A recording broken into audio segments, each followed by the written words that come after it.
Okay, Hare Krishna.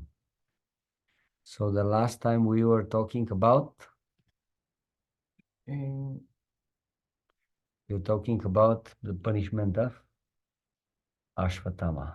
Yeah, for trying him 2 times.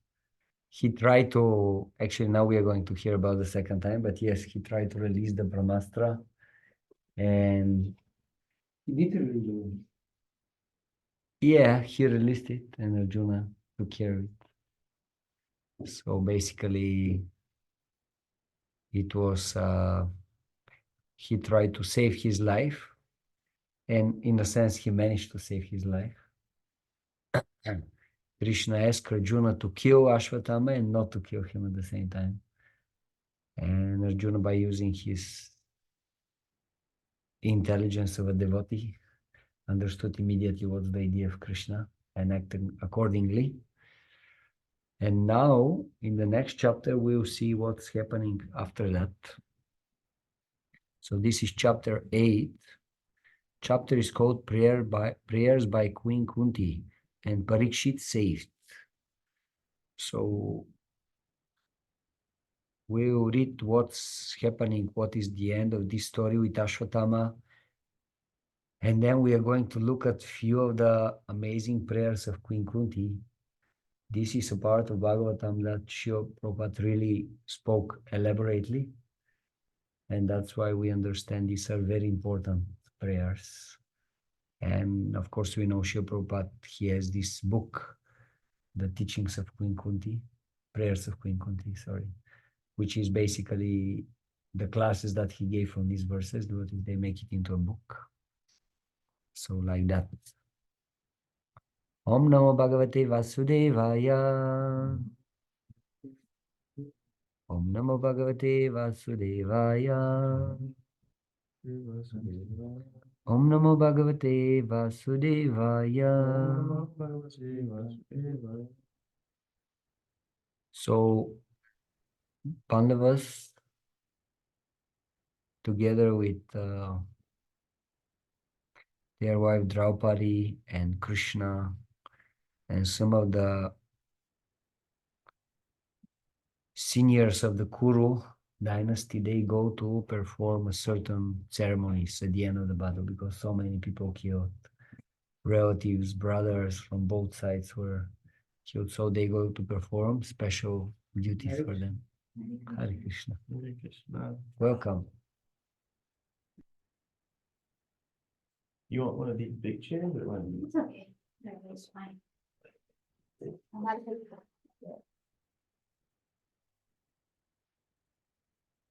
So yeah, they went to the Ganges and they performed these ceremonies for the dead, and then they took bath. And now, after spending a little bit more time together, Krishna is ready to leave. Okay, that's it. He came, he took part in the war. Looks like everything finished relatively fine for his site, for his devotees. And now he is thinking to go back to his place, to Dvaraka. And he is about just to leave. And then what's happening?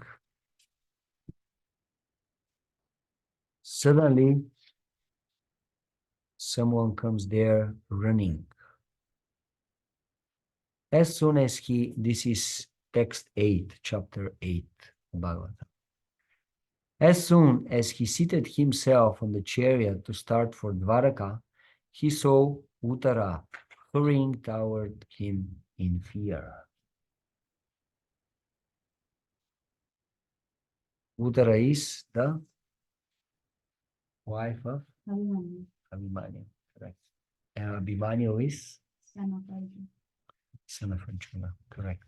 Yes, so Uttara is like, how you call it in English? Daughter-in-law. Daughter-in-law, correct.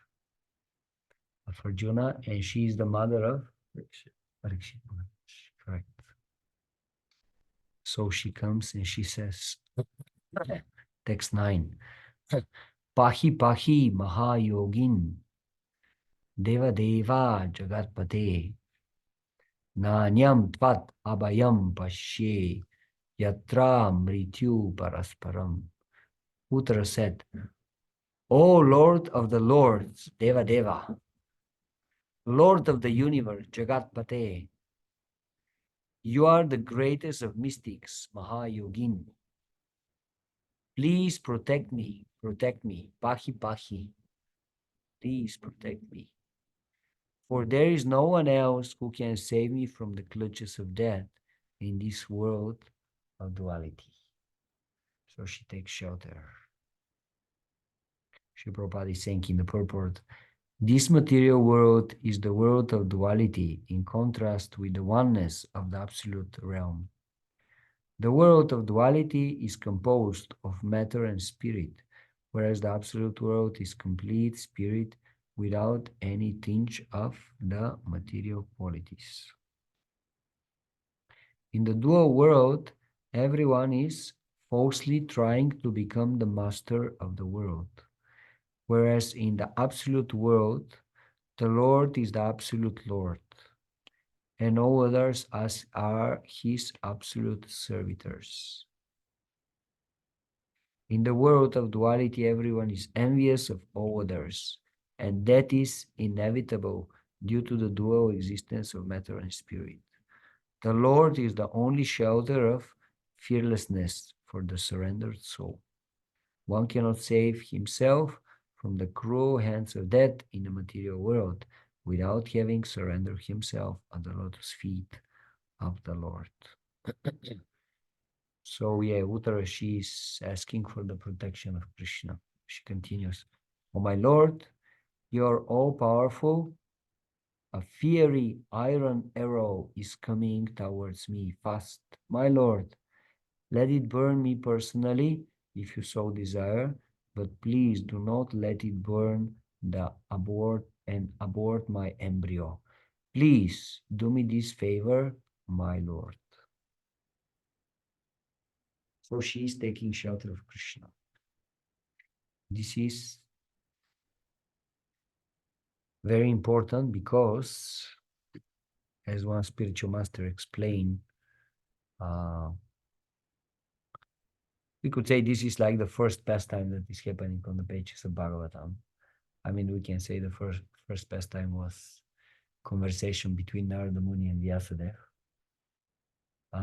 But really like action pastime, this is the action pastime.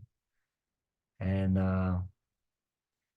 we see it is established that a devotee can take shelter of Krishna and Krishna will protect him. Why? Because we have this very deep fear that, okay, I have to leave my material life and things which are kind of established and I know they are there and I can depend on them and I have to completely surrender to Krishna. But how to be sure that Krishna will take care of me? It's a doubt, a serious doubt in the mind. And everyone has this doubt. Everyone who is part of the material world has the doubt that, is it sure that if I surrender to Krishna, Krishna will take care of me? Maybe yes, maybe no. So here in this pastime, this is what it is established, that for the surrender souls, Krishna will definitely take care. So no need to be afraid, no need to become depressed. Krishna will 100% take care of his devotees.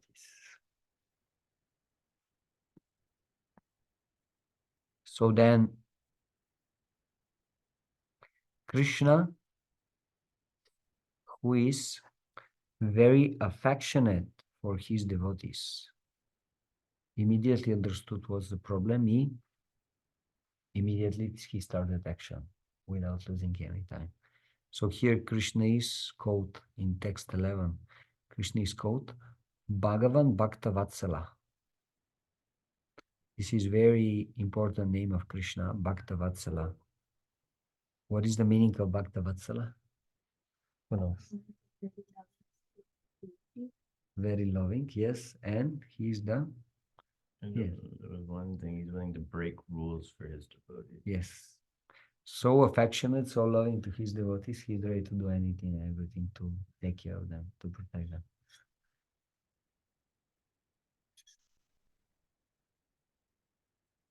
Bhagavan Bhakta Vatsala. Then what is Krishna doing? Of course, immediately Pandavas, they are also taking their weapons ready for action. But Krishna knows, no time, you cannot do anything, like things are developing very fast. So Krishna takes his personal weapon, Sudarshan Chakra, and he actually neutralizes the Brahmastra, this weapon. But actually what is described is that he is entering into the embryo, yes? Not in the womb. Yeah, sorry, in the womb. And he is And- protecting Parikshit. Yes, but the body for the protection was born from it. So he recreates the body again. Something like that. This was Acharyas explaining. So he went there, he apparently protected him, but already Brahmastra had acted. But Krishna just said, no problem, I'll take care of it. I'll manage the situation. So Krishna, he is the ultimate responsible person in the whole creation. Why? Because he's the only person that he's really able to respond in every situation.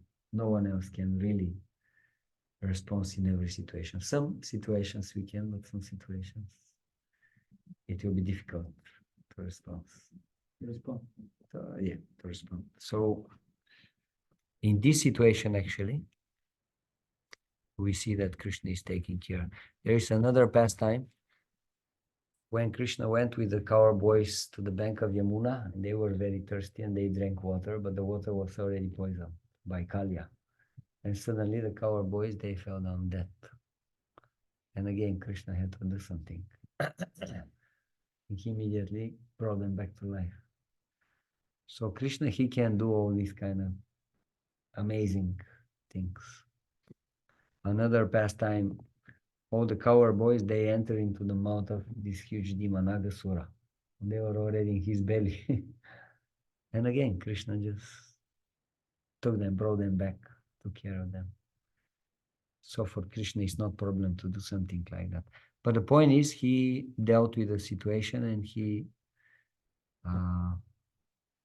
found the solution of this super difficult situation.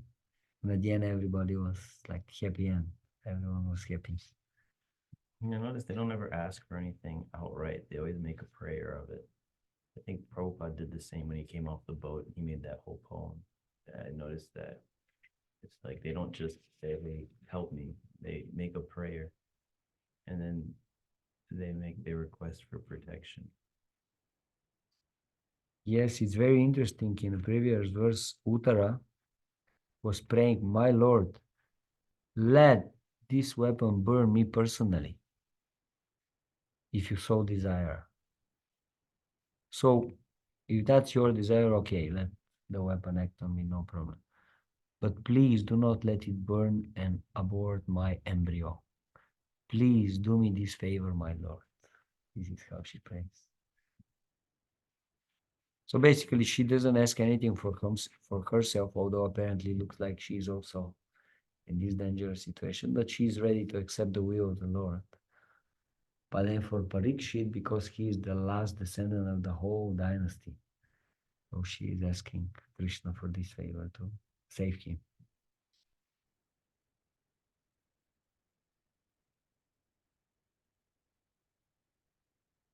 In the purport, because Krishna, he took his Sudarshan Diskan, someone may say, well, the war is not really still over. He promised he won't take his disc, he won't take his weapons. So Srila Prabhupada is saying in the purport,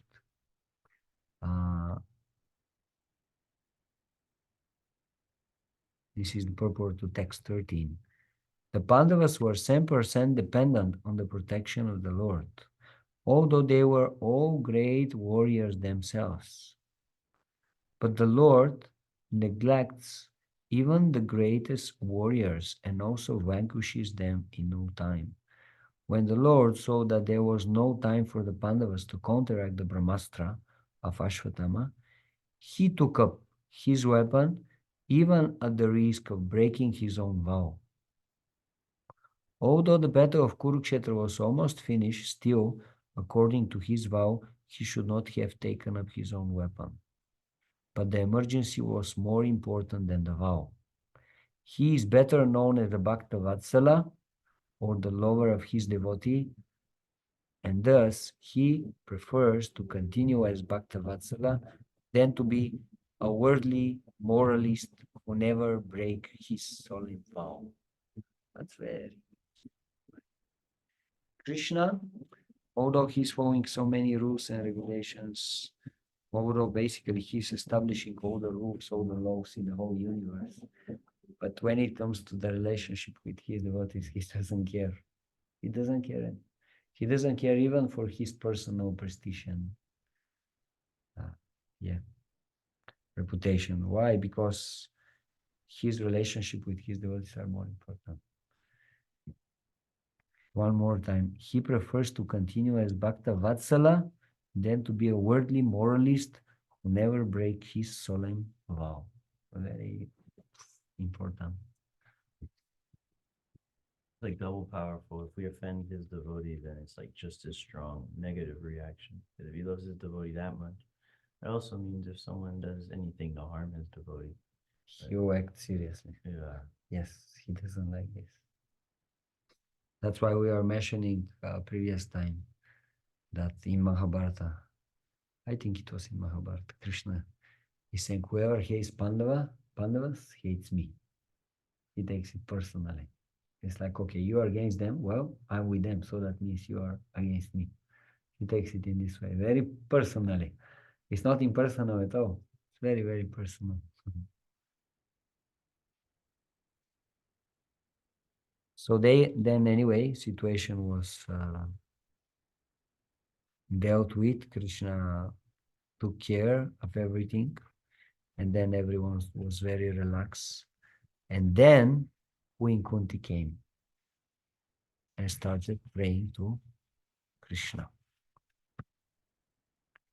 Queen Kunti is also a pure devotee of Krishna. So that's why Srila Prabhupada gave so much importance to her prayers. And now we will see some of the prayers are really amazing. All of them are amazing, but some of them are really amazing. So we can just read 3-4 of those famous prayers and we can read some of the purports of Prabhupada. I mean, this is not really like a pastime. It's not like an action pastime, but actually very important part of first canto of Bhagavatam because Srila Prabhupada gave so much importance. He gave so many classes on these verses. So Kunti Vacha, text 18. Oh Krishna, Namasye Purusham Tvadyam Ishvaram Prakrite Param Alaksham Sarvabhutanam Antar Bahiravastitam. Shrimati Kunti said, Oh Krishna, I offer my obeisances unto you because you are the original personality and are unaffected by the qualities of the material world. You are existing both within and without everything, yet you are invisible to all.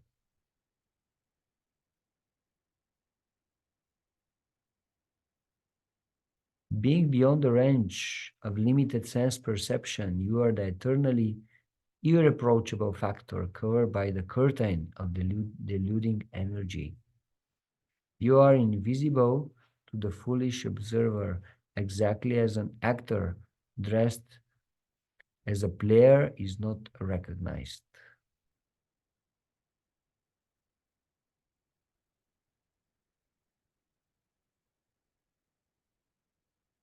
Tata Paramahamsanam Muninam Amalatmanam Bhakti Yoga Vidanartam Katam Pashyema Histriyaha. You yourself descend to propagate the transcendental science of devotional service unto the hearts of the advanced transcendentalists and material speculators who are purified by being able to discriminate between matter and spirit. How then can we, women, know you perfectly? So Queen Kunti is saying, You are coming to reveal yourself to the great mystic, great spiritualists, great yogis. But then, okay, we are just women. We may not be like very advanced in the spiritual knowledge like these great yogis. How we are going to understand you? And this is Queen Kunti, like she's one of the like top devotees of Krishna. But we see what is her mood. It's very humble. She is not saying, "Oh, actually, I'm a very great devotee of the Lord. I know everything about Krishna. Whoever wants can come here. I'll give him a private class on Bhagavad Gita." He's not speaking like that. She's saying, "No, actually, I'm really fallen and I'm a woman and I don't know anything about spirituality," whereas she's so advanced. So it's like a lesson for us, actually, what is the mood of the pure devotees. They always stay extremely humble and tolerant. They never want to present themselves as the great personalities. Like there is this famous story with Srila Prabhupada that he was giving class in some big pandal. I think that was in India. And he was explaining about the 4 varnas and ashramas. No, this was in Sweden. Sweden. Huh? And some boy just happened and he said, "So I guess when you're explaining this, Swamiji, you mean you are the first class, yes?" Meaning you are the Brahmana. And then Srila Prabhupada did not say anything, but actually he did said anything very softly. And few people only who were very close to him, they heard. And what he said was, "No, I'm a 5th class. I'm a servant of everybody else." So this is the real mood of the Vaishnava. He is never pretending that, "Oh, I'm the great person. Come here, I will teach you everything," this and that. No, he's actually always very humble. This is the way how we can recognize advanced devotee. Advanced devotee, he will never show off. He will never present himself as very advanced, very knowledgeable, very self-realized. This is the first sign that someone is really advanced. He's very humble. He never tried to show off himself. Rather opposite, he's trying to act in a very humble way. Whatever spiritual treasures he has, he is trying to hide them. He doesn't just want to show off. If you have very great riches, are you going just to show off, just go on the street and start showing off? Hiding them really, like you don't want anybody to know about them. So those devotees who are really advanced and they have something very, very precious already in their spiritual life, they try to keep it protected because they are afraid. Maybe if I show off too much, maybe Krishna will take it away. I don't want this to happen. So yeah, that's very important point. There is one verse in Chaitanya Charitamrita who is saying, "Premera svabhava yaha premera sambandha sei mani prema nahi mora prema ganda." The symptom of prema is that if someone has premera sambandha, if someone already has connection with prema, with love of Krishna, same money, he's actually thinking, "Prema nahi mora prema ganda." I don't have even a fragrance of prema in my life. I cannot even smell. He has prema already, but the prema make him so humble that he is actually saying, "I don't have anything. I don't have any prema. I don't have any qualification. I'm really like low." Same with Rupa and Sanatana Goswami. They went to see Sri Chaitanya Mahaprabhu, and they were like the ministers. Like one was the finance minister of Bengal. Bengal was I think the biggest state in India at that time, or at least the state with the most people. There was no India. It's, well, there were different kingdoms. Different Bengal, South India. Was it all one continent when it was Bharat? Like one landmass when it was Bharat? Yeah, but there were different kingdoms. Different kings were ruling different parts. So Bengal was very big. One of the biggest, maybe. And It included also the whole of Orissa, Bangladesh, Bangladesh, the whole Bangladesh, Assam, parts of Orissa, these very northern provinces. So one was the finance minister, the other one was the minister of the internal affairs. And no, the prime minister. He was prime minister. Sanatana Sanatana Goswami was the prime minister, and Rupa Goswami was the finance. finance minister. Okay. And they went to Lord Chaitanya Mahaprabhu to see him. And they said, Sanatana Goswami said, Nija jati, nija sangi, patita adama, kuvishabe kube pati, gunainu janama. I don't have any qualifications, neither good birth, neither good association. I'm actually very fallen, and I'm just wasting my time. So please give me your mercy. Kemi kene amara jare tapatra iha nahi jani kemu nehi tahaya. I don't know why the threefold miseries are attacking me all the time. And I don't know what is the goal of my life. So please give me knowledge, explain to me. Were they already like Arjuna? We understand that he is totally transcendental and liberated. Is Sanatan Goswami and Rupa Goswami also on that platform, or yeah? Yes. Eternal associates of the Lord. Rupa Manjari and what was the name of Sanatan? Manjari is in the spiritual world, helping the main gopis in the pastimes of Radha and Krishna. So yeah, liberated personality. But exactly because they are liberated and they are so advanced, that's why they have this extreme mood of humility. One time, Sanatana Goswami went to see Lord Chaitanya during the summer in Jagannath Puri, extremely hot. He could go through the main city where you have some buildings and there is some shadow. So you can move from shadow to shadow. But instead, he decided to go to the beach. We had to walk for some minutes through the beach, like, I don't know, 40 something degrees. Can you imagine? This sand is like a fire. So he had like boils on his head. And Mahaprabhu saw this and he was like, why are you doing these things? He said, well, I was very afraid that if I go through the main road, by mistake, I may touch the body of some of the priests of Lord Jagannath and I'll contaminate him. So I didn't want to get this bad karma. So that's why I decided the safe way, just to go through the same. Lord Chaitanya was like, such a humility. Lord Chaitanya told him, please give up your humility because it's breaking my heart. I cannot stand it. It's like too much. Don't do that. So this is the symptom of a great devotee. And here, Queen Kunti as a great devotee showing the same thing. So Tata pashyema histriya. that humility is how we can please a spiritual master when they're hard to, like, what is it? That principle of humility, like that's how you please. Yes, like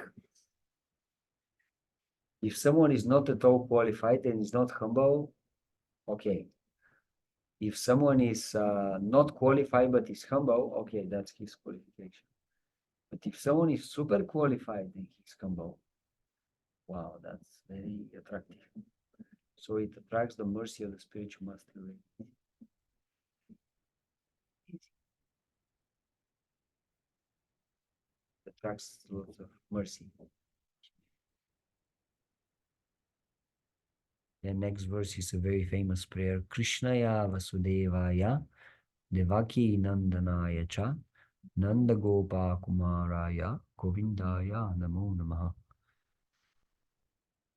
So Queen Kunti, she is establishing that Krishna is the Supreme Lord. And there is no doubt about it. And if someone says, well, maybe this refers to other Krishna, not this one, she's saying, no. Krishna, Vasudevaya, the son of Vasudeva. Devaki Nandana, the son of Devaki. Nanda, Gopa Kumaraya, the favorite boy of Nanda and the other cower boys from Vrindavan. And his name is also Govinda. So she is very particular, establishing that Krishna is the Supreme Lord. Very beautiful prayer. You can learn it by heart. Do you know it? Yeah, it's because there when I used to listen the songs, like now there is because of all this political agenda, there are like lot of rappers who come with like all like shlokas they'll put in their song. So one of the songs had this. Okay. So that's how I learned that one. Okay. The singer is getting some benefit.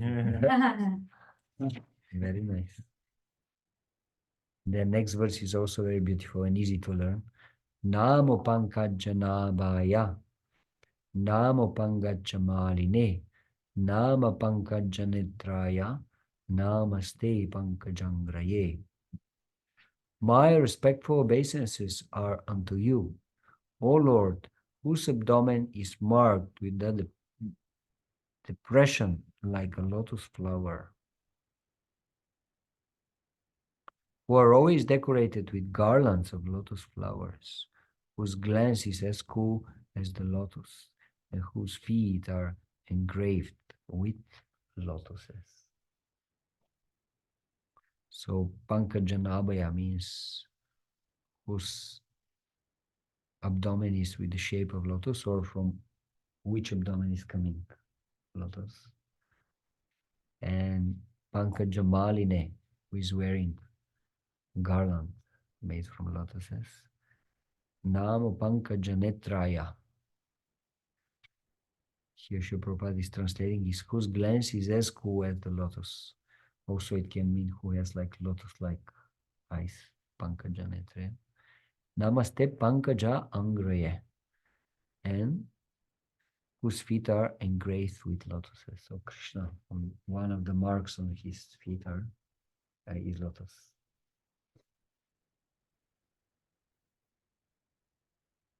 Then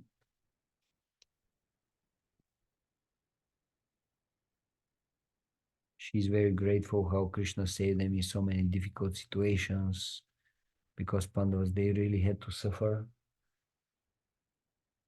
You, in text 24, she is saying, my dear Krishna, your lordship has protected us from a poison cake, from a great fire, from cannibals, from the vicious assembly, from sufferings during our exile in the forest, and from the battle where great generals fought.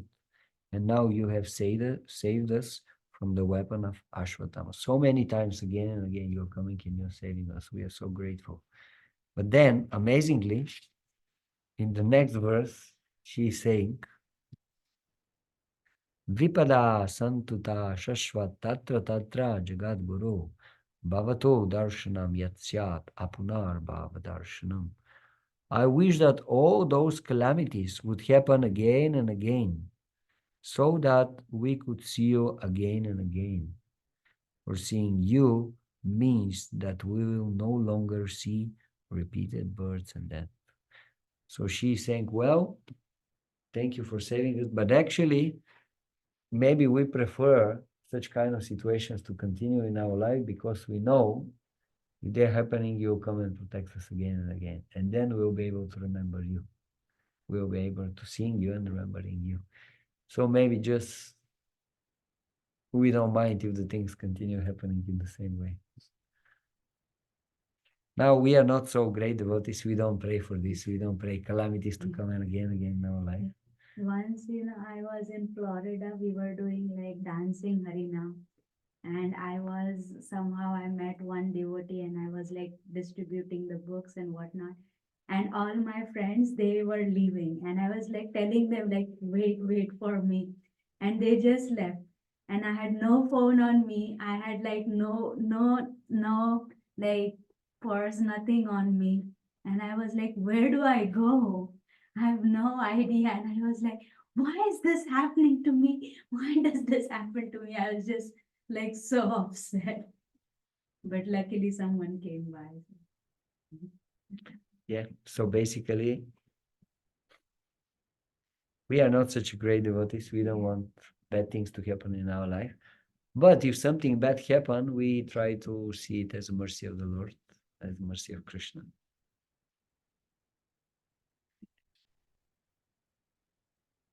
I remember some devotees were saying that they started repeating this prayer every day, like as a part of their morning program, and all kinds of crazy things started happening in the temple.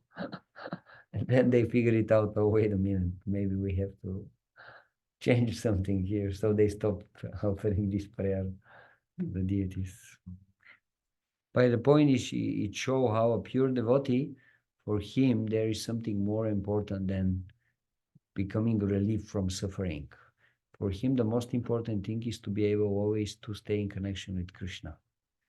And then, of course, he prefers his life to be kind of okay, not so problematic.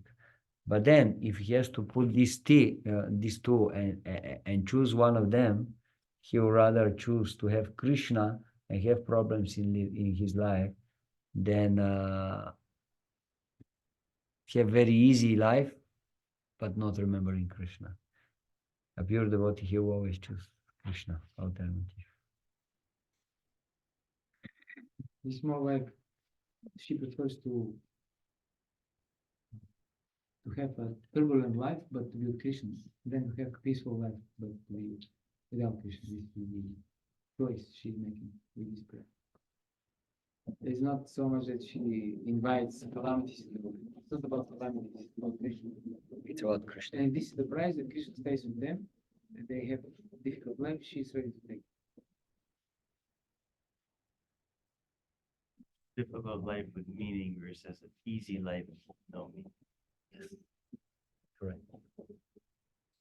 It will be also meaningful, but without Krishna personally. So this is her choice. Because she will be devotee. I think I see a lot of the great souls seem to have trouble, like Kadamba Kanana Swami and Vrindavan managing that temple, and you see like Yeah. Bhakti Tirtha Swami, his situation. And even Ayendra Prabhu trying to set up the kirtan in New York and then having to go to Vrindavan. It seems like the greater the soul, the more trouble. Or Jai Patak Swami with his physical difficulties. Yeah, it almost seems like if you're great enough soul, the problems will come. But what you get out of it is just the ability to inspire, or even Prabhupada. But yeah, I don't know. It just seems like something. If you're not having any problems, it seems like maybe if you're not having any difficulty, it almost seems like you won't get a chance to really rely and surrender to Krishna. If your life is very comfortable, yeah, you may not be able to completely surrender to Krishna. That's why generally the experienced devotees, they are saying that, yes, as a general, your life should be in the comfort zone. There are 3 zones, like if you're doing yoga or in any field of activity. You have the comfort zone, then you have the stretching zone, and then you have the painful zone. So if you are constantly in the painful zone, this may break us. If we are always in the comfort zone, we won't give the best from ourselves. So that's why the experienced devotees, they are saying, as a general, you have to be situated in the comfort zone, but you have to constantly have moments that you're going to the stretching zone and going back. For That's example, very you have important. festival days. Yes. Janmashtami, or Rath Yatra, or Ekadashi, festival days. So this is when you do extra, and then you go back to your regular activity. activity. But then you are anticipating the next time. Every Ekadashi comes once, twice a month, so it's a good interval. And they have different levels. 2 weeks, and then you have opportunity to do something more. Of course, you can always do something more, but Ekadashi is good.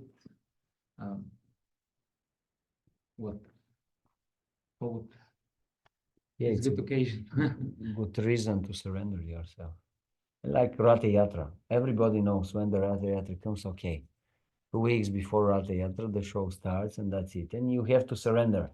You cannot expect, oh no, now my schedule will be like very balanced and everything will be Satvaguna. Forget about Satvaguna. Sattva guna you can desire in the winter. Once the Ratha Yatra comes, forget about Sattva guna. You do whatever is necessary, whenever is necessary. Guests are coming, you give them time, then you go for prasadam. Prasadam is already over. You just surrender, you're waiting for dinner, if you're lucky to have dinner. So like that, just surrender to Krishna and just go with the flow. But then at the end, you feel so ecstatic. Why? Because you surrendered. And Krishna, being satisfied from this surrender, he'll give you extra mercy. And you feel it. You feel it how you make a rapid spiritual advance. It's a yagya. It's a yagya, yes. But then we should not keep the situation such that, okay, we have like whatever, like 11 months in a year festival mode, and then 1 month like normal. This, for most devotees, it won't work. For few, like Jayapataka Maharaj, may work, but not for the rest. Like my Guru Maharaj, Kadamakana Maharaj, he's telling a story. He was in charge for some buildings in Mayapur. So he was dependent on Jayapataka Maharaj because he was the GBC for checks, for money, for all these things. So one time he went to the room of Jayapataka Maharaj. He had to get some Sign a check. yeah, like a check. And then Maharaj just started talking with him, and they talked, and it became 9:30, 10:30, 11. Maharaj said, then 11, he was already holding the check in his hand, but he was not signing it up. And then we were talking more, and then, okay, 11:30, I had the check in my hand, signed. And I was, that's it, now I'm going to sleep. And then suddenly Jayapataka Maharaj said, oh, would you like to have some Mahaprasadam with me? And then I thought, well, job is done, okay, why not to take a little bit Mahaprasadam? And then they brought this like 20 preparations, 11:30 at night. They prepared it that late. Well, Jayapataka Maharaj, his schedule sometimes is Different. not normal. So Maharaj said, and we ate, and it became 12:30, and I was like completely finished. Then I went to sleep. I was thinking, okay, at least now I'll take a good rest. Then 5 o'clock, somebody is knocking on my door, and I'm just opening. And the servant of Jayapataka Maharaj, he's saying Maharaj is calling you in his room. And I like, okay, took shower, and I went there. And Maharaj started suddenly explaining to me about this project, that project, what we have to do, how we have to do it. It's very important, and this. And like the whole morning. And then later he said, I saw Harikesha Swami at that time, Harikesha Prabhu. And I just shared with him, I said, I don't know what to do. Means 2-3 days already I'm getting behind with my rounds, because he said, like, what's the problem? So because I'm engaged with so much construction, and then I have these dealings with Maharaj, and I have so much time, and I just cannot finish my rounds. And he looked at me, and he said, you must be crazy to think you can keep up with Jayapataka Maharaj. Nobody can keep up with Jayapataka Maharaj. And then Kadamakana Maharaj, his conclusion was, like we, the normal gurus, we go on a festival mode. Let's say there's a festival, whatever, 3 days, 4 days, 1 week. And you know, it's going to be a festival mode. Like you go to sleep 10, 10:30, 11, then you get up for Mangalarti. But you know, okay, now I just have to do it. Many devotees, big kirtans, like so much enthusiasm. And then, you know, okay, that's it, now back to normal. Jayapataka Maharaj, his whole year is a festival. And just from time to time, he goes to Mayapur to relax a little bit, and then he jumps again into the festival. So, yeah. I don't know why I said this story, but I guess it was connected with the topic. The topic is that you stay in your comfort zone, Oh, yeah. and then you go out. Thank you very much. But generally for us, we go for a while, and then we have to come back. But someone who is very, very advanced, he can actually stay in complete surrender of Krishna for a very long time. And he is not disturbed from this. Even if if it creates some discomfort to his body and his mind. Why? Because surrendering to Krishna for him is more important than his personal well-being and balance in life. Like here, Queen Kunti, she is saying, if to have a balanced life would mean we won't remember you, I don't want this. I want to remember you, and even if we have some discomfort in terms of our body, our minds, I don't care. Most important is we want to remember you. Yeah. That's the symptom of surrender. You can do more because you're not worried about how you feel. Huh? yes, correct.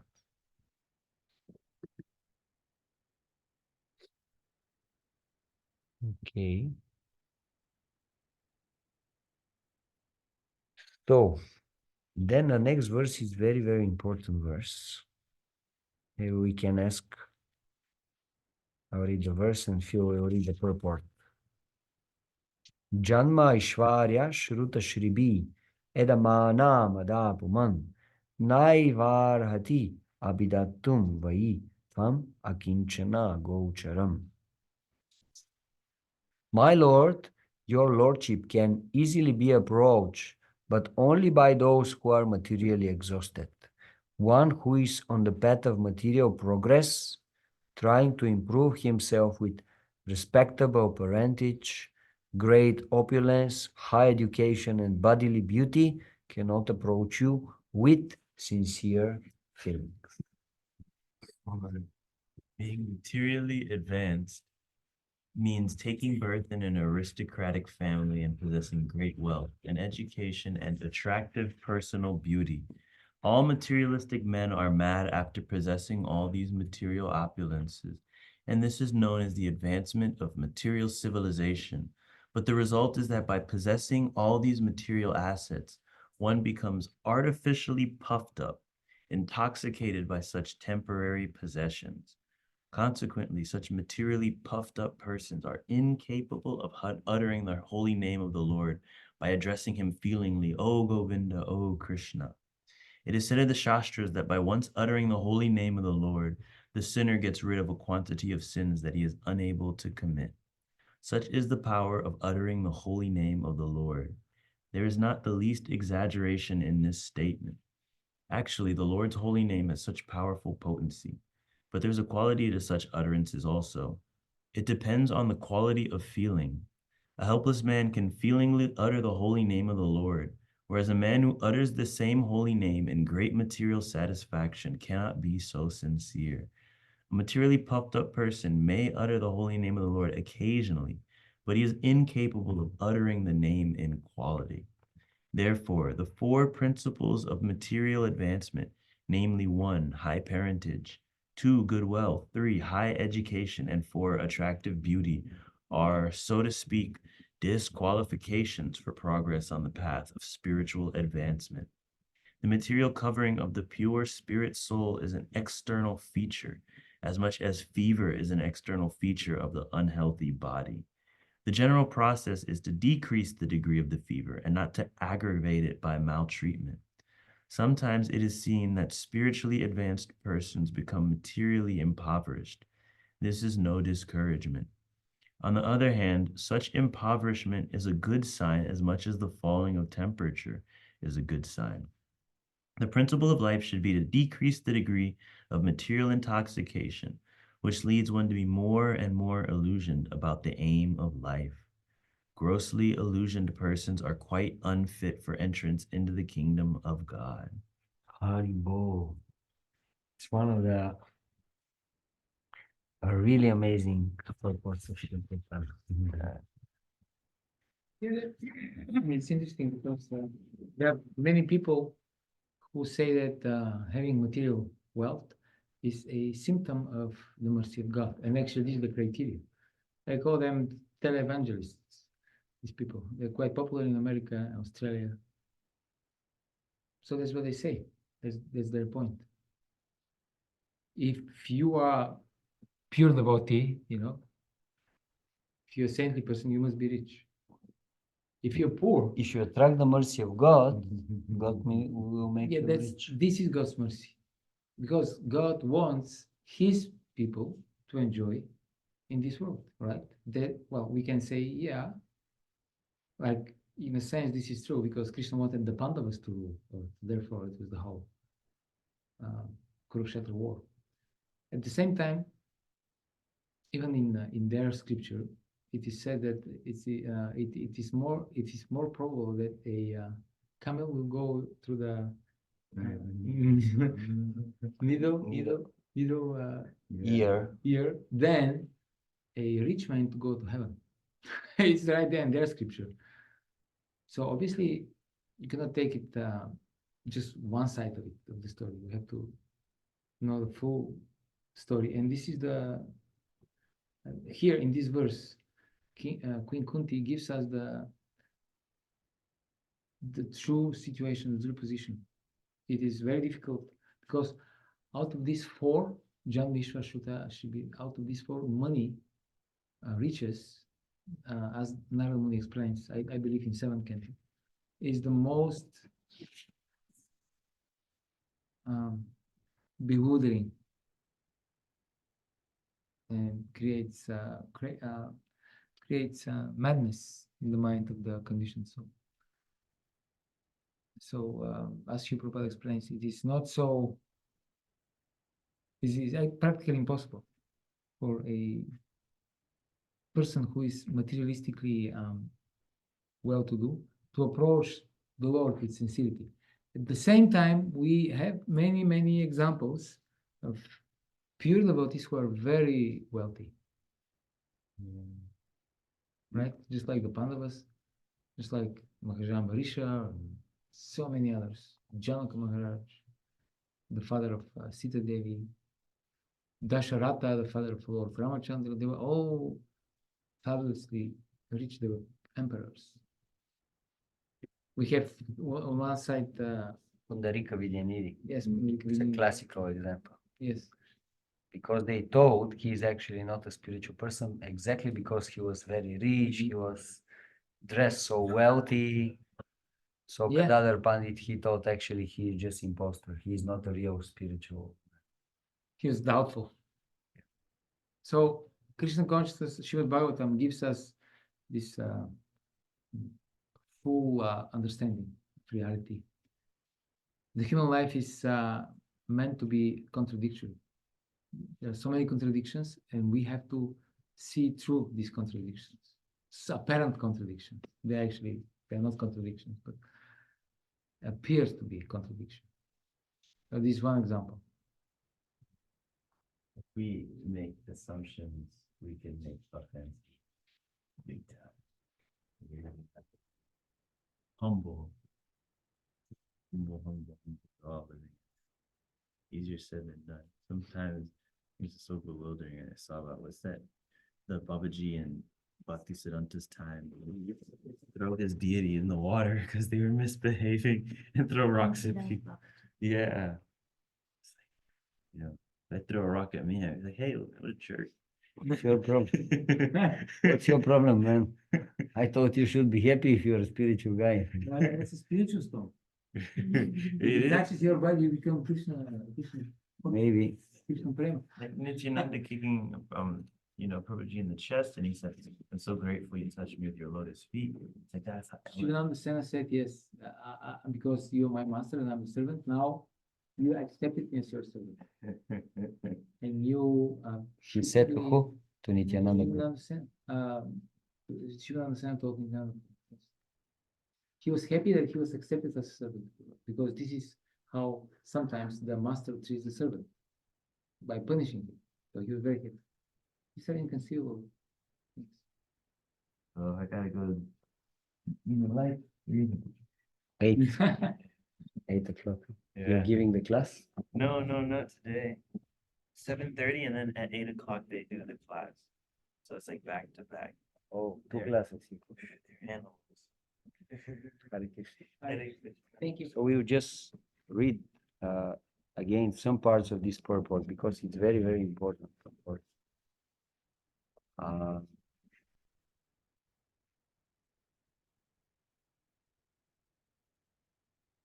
Consequently, such materially puffed up persons are incapable of uttering the holy name of the Lord by addressing him feelingly. So you see, materially puffed up.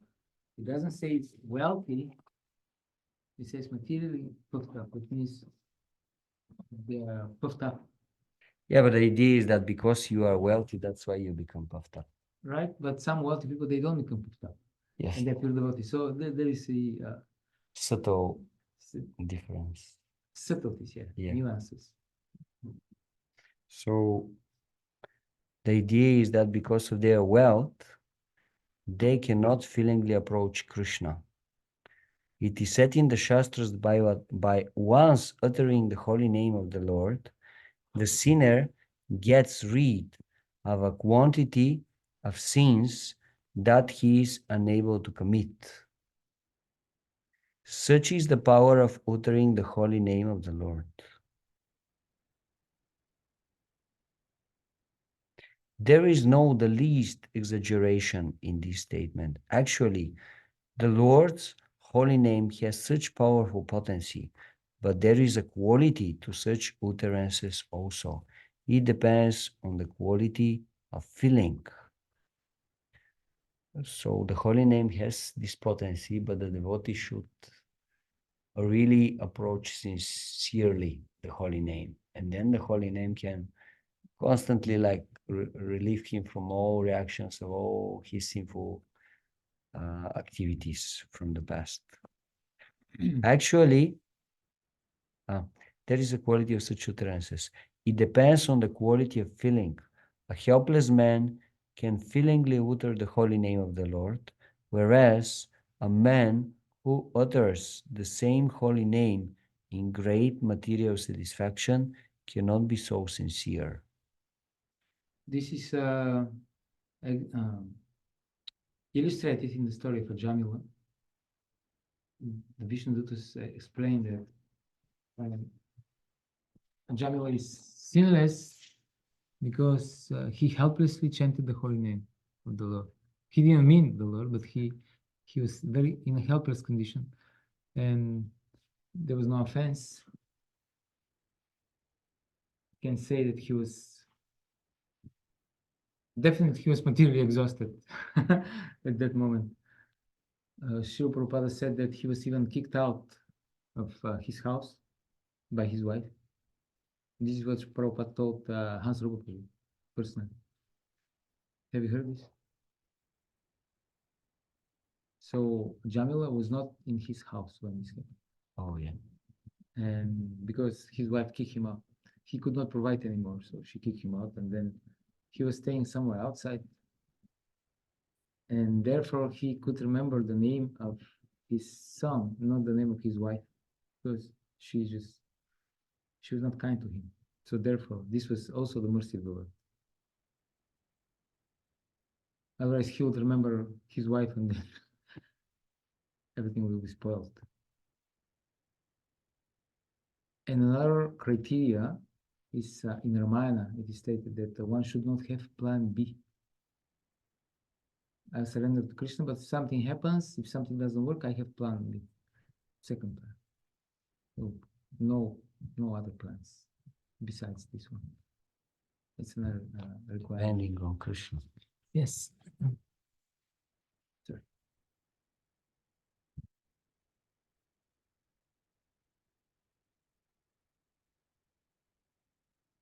A helpless man can feelingly utter the holy name of the Lord, whereas a man who utters the same holy name in great material satisfaction cannot be so sincere.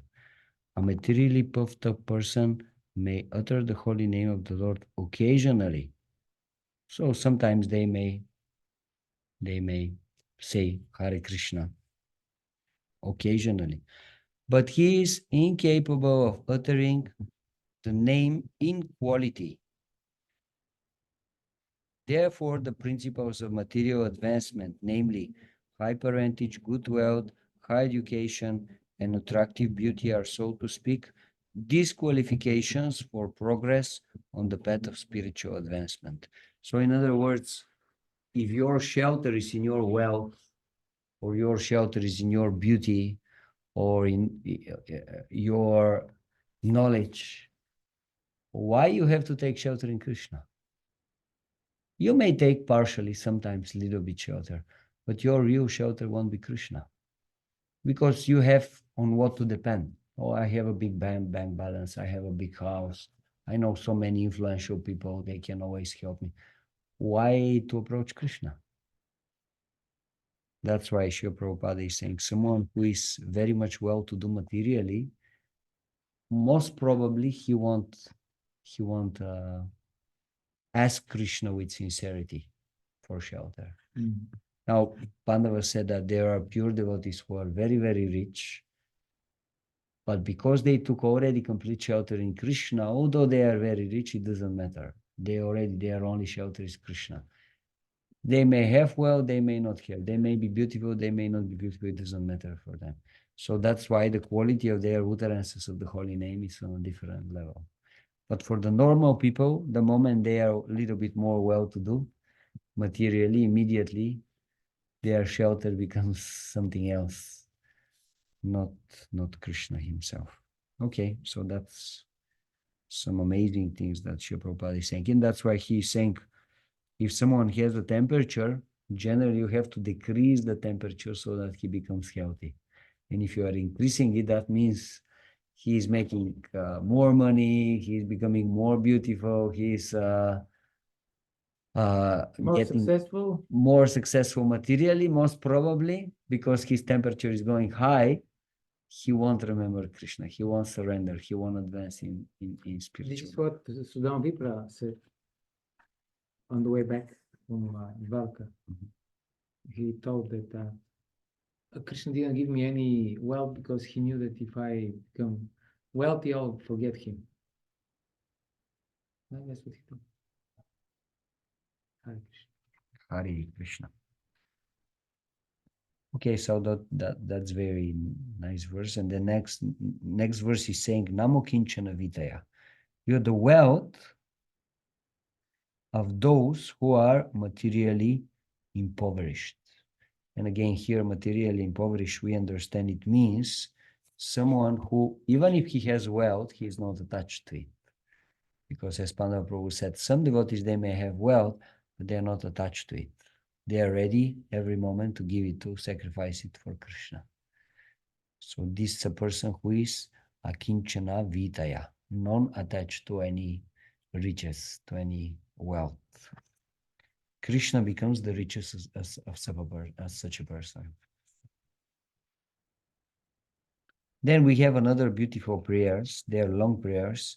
I just want to read one more, which is very important for us, I believe.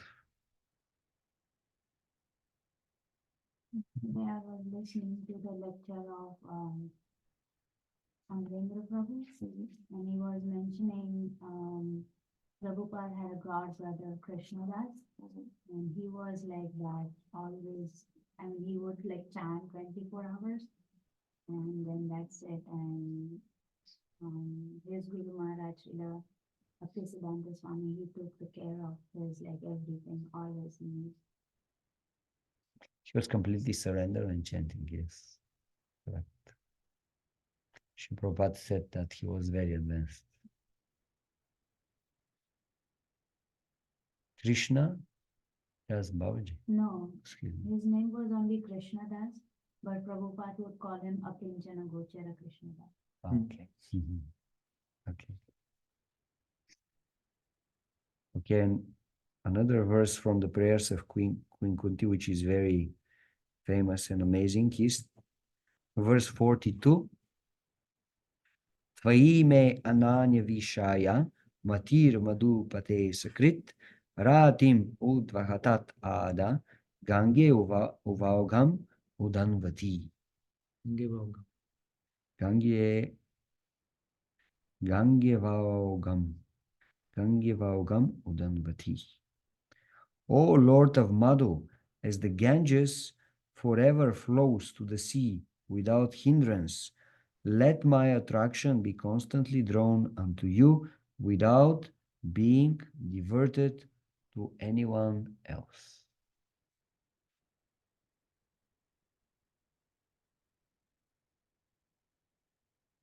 Purport. Perfection of pure devotional service is attained when all attention is diverted towards the transcendental loving service of the Lord. To cut off the tie of all other affections does not mean complete negation of the finer elements like affection for someone else. This is not possible. A living being, whoever he may be, must have this feeling of affection for others because this is a symptom of life. The symptoms of life, such as desire, anger, hankering, feelings of attraction, etc., cannot be annihilated. Only the objective has to be changed. Desire cannot be negated, but in devotional service, the desire is changed only for the service of the Lord in place of desire for sense gratification. The so-called affection for family, society, country, etc. consists of different phases of sense gratification. When this desire is changed for the satisfaction of the Lord, it is called devotional service. In Bhagavad Gita, we can see that it was just to satisfy his own personal desires that Arjuna refused to fight with his brothers and relatives. But when he heard the message of the Lord, Srimad Bhagavad Gita, he changed his decision and served the Lord. And for his doing so, he became a famous devotee of the Lord. For it is declared in all the scriptures that Arjuna attained spiritual perfection by devotional service to the Lord in friendship. The fighting was there, the friendship was there, Arjuna was there, and Krishna was there, but Arjuna became a different person by devotional service. Therefore, the prayers of Kunti also indicate the same categorical changes in activities. Srimati Kunti wanted to serve the Lord without diversion, and that was her prayer. That's why she's saying the way how Ganges always goes to the ocean. It doesn't matter what's on the way, she will always continue going. So let my mind be in this way always fixed on you, Krishna. Kunti wanted to serve the Lord without diversion, and that was her prayer. This unalloyed devotion is the ultimate goal of life. Our attention is usually diverted to the service of something which is non-godly or not in the program of the Lord. When the program is changed into the service of the Lord, that is to say, when the senses are purified in relation with the service of the Lord, it is called pure and alloyed devotional service. Srimati Kunti Devi wanted that perfection and prayed for it from the Lord.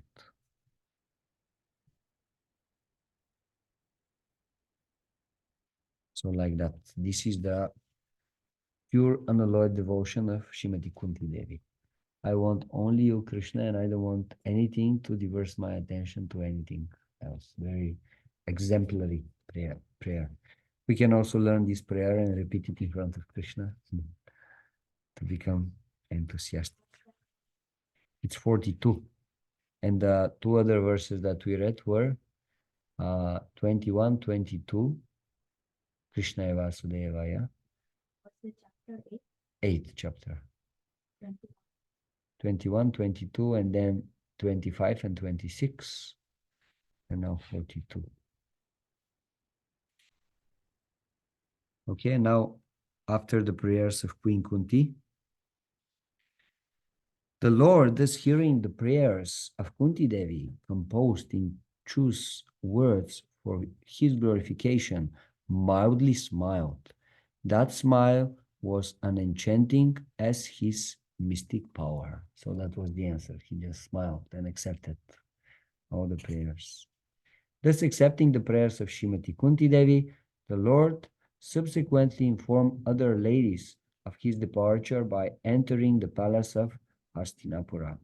But upon preparing to leave, he was stopped by King Yudhishthira, who implored him lovingly.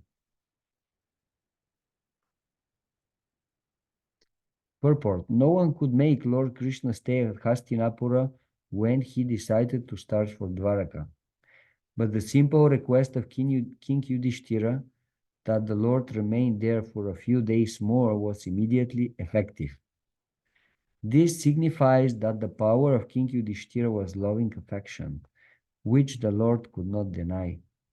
The Almighty God is thus conquered only by loving service and nothing else. He is fully independent in all his dealings, but he voluntarily accepts obligations by the loving affection of his pure devotees.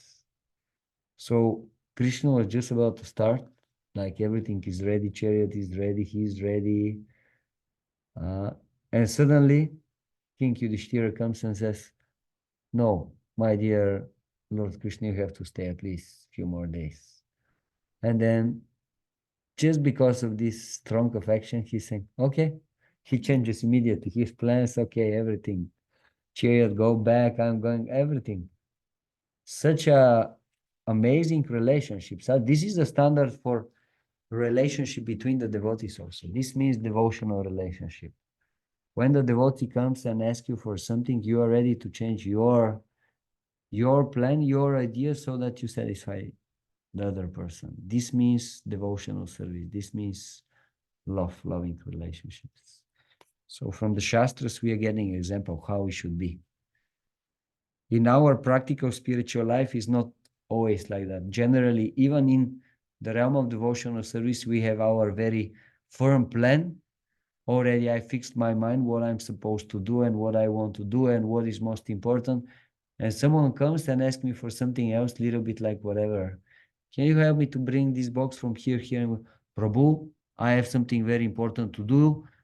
Sorry, but no, you find someone else to do it. Sorry, I cannot do it for you.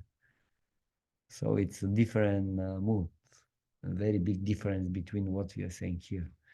Krishna is supposed to leave, to go home after whatever, some months. And Yudhishthira just comes and says, no, please stay another few days. And he's saying, well, if you're asking me, okay, I'll stay. Just because of you, because you are asking. Such a deep, loving relationship, huh? It's amazing, really amazing.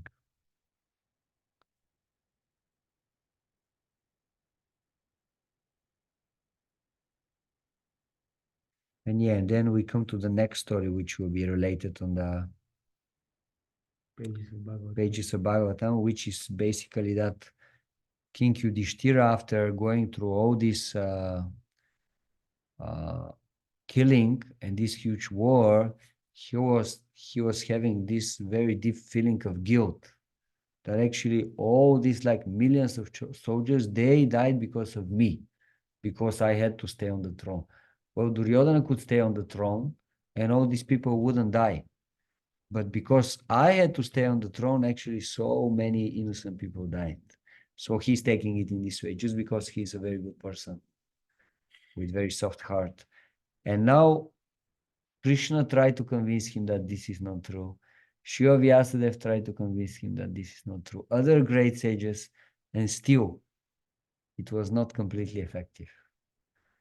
Why? Srila Prabhupada is explaining that was a special arrangement of Krishna so that they can go on the battlefield of Kurukshetra where still grandfather Bhishma was lying. His body was pierced with so many arrows, but he was not dead yet because he had the blessing. He can choose to leave his body whenever he likes. So he was just lying there and waiting the moment to come, the right moment. And then Krishna with Maharaja Yudhishthira with all the Pandavas went there, offered his obeisances, worship grandfather Bhishma, and then he could impart instructions on Dharma to Maharaja Yudhishthira. And only then Yudhishthira Maharaj was pacified.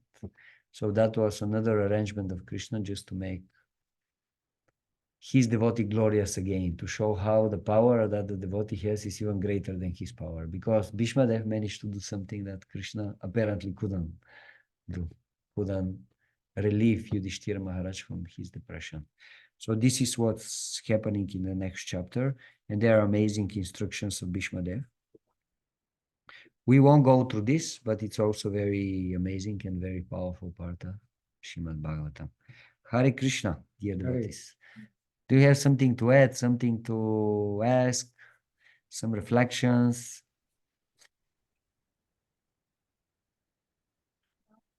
But thank you for the great class very much and you explaining it. If I do have a thought, I'll let you know. Hare Krishna. Thank you very much.